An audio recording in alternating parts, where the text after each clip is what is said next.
This Sunday, we are going to celebrate our 100th anniversary here at Elim. It's going to begin with a solemn celebratory service at 9:30 with classic hymns and processions and sharing our story of ministry here for the last 100 years. Following that worship service, we'll go to Narathan Hall and have a reception, a classic Elim pancake breakfast with more story and song and archives and memorabilia from our rich history here at Elim Lutheran Church.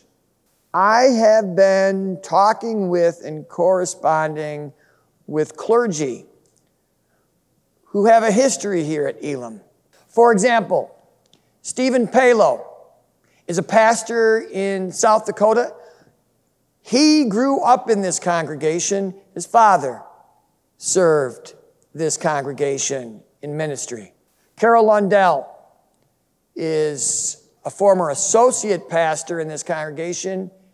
She's a chaplain now at St. Andrew's Village in Matamidi, serving the church in that way. Yesterday I had lunch with Judy Matson. Judy was a part of Elim Lutheran Church at 2 points in our history. In the late 60s, her husband at the time, John, was a youth minister.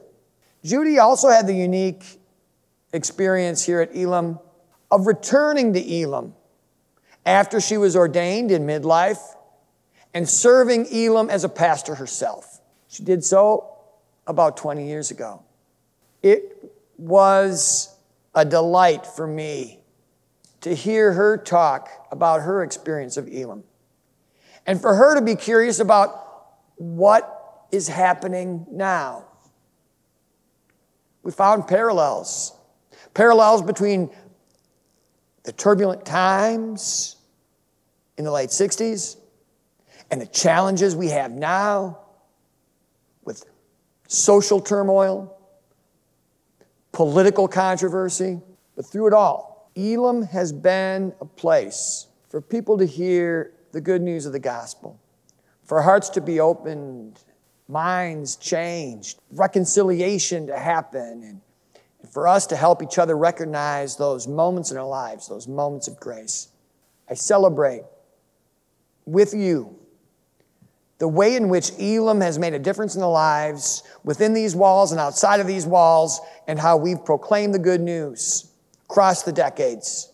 If you can join us in person, we'll have our worship service at 9:30. We'll have our reception beginning at 10:30, and you are welcome to join us at any point in this celebration this Sunday morning. We will share stories. We will offer affirming words to the way in which Elim made a difference in our lives, and more importantly, the way in which Elim proclaimed the good news of our gospel, the good news of Jesus Christ, to new people in and around us over the last century. Join us in that celebration, either in person or online. A video recording of all the sights and sounds and the stories will be available to you right here online at 7 p.m. on the evening of September 18th.